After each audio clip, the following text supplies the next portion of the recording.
రెండు రోజుల నుంచి అల్పపీడన ప్రభావం వల్ల ఖమ్మం జిల్లాలో వాగులు వంకలు పొంగి పొర్లుతున్నాయి. తాలిపేరు, కిన్నెరసాని, పెద్దవాగు, పాలేరు, వైరా రిజర్వాయర్లకు నీళ్లు వచ్చి చేరుతున్నాయి. కిన్నెరసాని, తాలిపేరు ప్రాజెక్టులకు పూర్తిస్థాయి నీటి మట్టానికి చేరుకున్నాయి. అదేవిధంగా మిగిలిన చెరువులు కూడా నిండే దశకు చేరుకున్నాయి. రెండు రోజుల నుంచి కురుస్తున్న వర్షాల వల్ల కొత్తగూడెం, మణుగూర్, ఇల్లెందు, సత్తుపల్లిలోని ఓపెన్ కాస్టుల్లోకి నీళ్లు వచ్చి చేరాయి. దీంతో బొగ్గు ఉత్పత్తి నిలిచిపోయింది.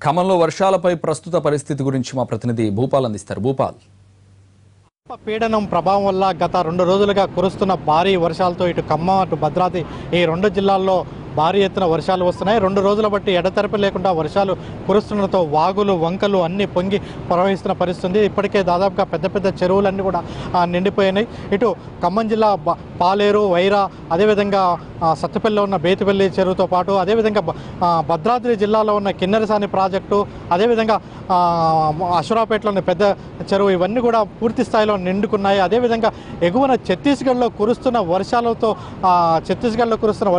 తాలిపేరు ప్రాజెక్టు కూడా పెద్ద ఎత్తున వరద వచ్చిన పరిస్థితి. దీంతో తాలిపేరుకు సంబంధించిన 7 గేట్లని రిలీజ్ చేసి ఆ నీటిని గోదావరికి దిగువకు వదిలిపెడుతున్నారు. మొత్తం మీద ఈ 2 రోజుల నుంచి కురుస్తున్న వర్షాలతో మొత్తం కూడా వాగులు వంకలు అన్ని పొంగి ప్రవహిస్తున్న పరిస్థితి మనకి కనపడుతుంది. అదేవిధంగా అన్ని చెరువులు కూడా పూర్తి స్థాయిలో నిండుకోవడానికి సిద్ధమైన పరిస్థితి.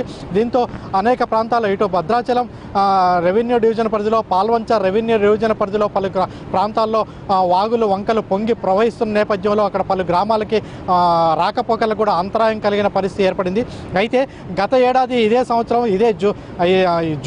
జూలై నెలలో పరిస్థితి చూస్తే జూలై నెలలో గత ఏడాది గోదావరికి 50 అడుగులకు మించి వచ్చిన పరిస్థితి. గత ఏడాది జూలైలో 13వ తారీఖు నుంచి 15వ తారీఖు మధ్య 50 అడుగులకు పైగా రెండవ ప్రమాద హెచ్చరిక కూడా జారీ చేసిన పరిస్థితి గత ఏడాది ఉంది. కానీ ఈసారి మాత్రం గోదావరికి అంత పెద్ద స్థాయిలో ఇప్పటి వరకు వరదలు వచ్చిన పరిస్థితి లేదు. ఇప్పుడు కొద్దిగా స్వల్పంగా ఎగువన ఛత్తీస్గఢ్లో, అదేవిధంగా వరంగల్ జిల్లా పైన ఎగువన ఉన్న ఏటూరు నాగారం ఆ ప్రాంతాల్లో కురుస్తున్న వర్షాల వల్ల కొద్ది మాత్రమే గత 4 రోజుల క్రితం 7 అడుగులు ఉన్న గోదావరి ప్రస్తుతం 17.5 అడుగుల కంటే 18 అడుగులకు దిగువగా 18 అడుగులకు దగ్గరగా గోదావరి వచ్చిన పరిస్థితి. అదేవిధంగా అంటే గత ఏడాదితో పోలిస్తే వర్షాలు కానీ అవి కానీ చాలా తక్కువగానే పట్టినట్టు చెప్పవచ్చు. అయితే 2 రోజుల బట్టి అల్పపీడన ప్రభావంతో కురుస్తున్న వర్షాలు మాత్రం ప్రత్యేకించి రైతులకి మాత్రం ఎంతో ప్రయోజనకారిగా ఉన్నాయని చెప్పవచ్చు.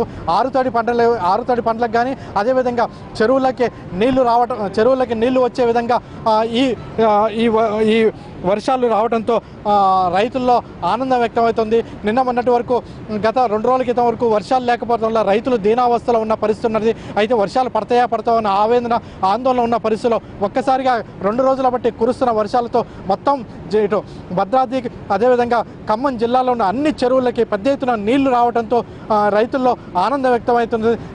గత ఏడాది నాగార్జున సాగర్కి ఎక్కువగా నీళ్లు రాకపోవడంతో సాగర్ ఆయకట్టు రైతులు కొంత ఇబ్బందులు పడ్డ వాస్తవమే. అయితే ఈసారి సాగర్ రిజర్వాయర్ పరిధిలో ఉన్న పాలేరు, అదేవిధంగా వైరా, బేతిపల్లి, కల్లూరు ఈ ప్రాంతాలన్నిటికీ కూడా నీళ్లు అంటే వర్షాల వల్ల నీళ్లు రావడంతో రైతుల్లో ఆనందం వ్యక్తమవుతుంది. అయితే ఇప్పటివరకు ఇరిగేషన్ శాఖ అధికారులు రైతులు నార్లు పోసుకోవద్దా అనే విషయం ఒక స్పష్టత లేని పరిస్థితి. ఈ వర్షాలతో ఇరిగేషన్ శాఖ కూడా తమ ఆలోచనని మార్చుకొని ఇప్పుడు రైతులకి అనుగుణమైన నిర్ణయాలు తీసుకుంటుందని చెప్పవచ్చు. మొత్తం మీద ఈ 2 రోజుల నుంచి కురుస్తున్న వర్షాల వల్ల మొత్తం కూడా ఈ 2 జిల్లాల్లో ఉన్న అన్ని చెరువులు, కుంటలు ఇప్పుడు దాదాపుగా 3 వంతులు నిండిపోగా కొన్ని పెద్ద ప్రాజెక్టులకు సంబంధించి అటు కిన్నెరసాని ప్రాజెక్టు, బేతిపల్లి ప్రాజెక్టు, అదేవిధంగా పెదవాగు ఈ ప్రాజెక్టులు, తాలిపేరు ప్రాజెక్టులు ఈ ప్రాజెక్టులన్నిటి కూడా నీళ్లు పెద్ద ఎత్తున రావడంతో రైతుల్లో కూడా ఆనందం వ్యక్తమవుతుంది. ఈ వర్షాలు రైతులకు ఎంతో ప్రయోజనకరంగా ఉండే పరిస్థితి కనపడుతుంది. కెమెరా పర్సన్ సంపత్తో భూపాల్, NTV, ఖమ్మం.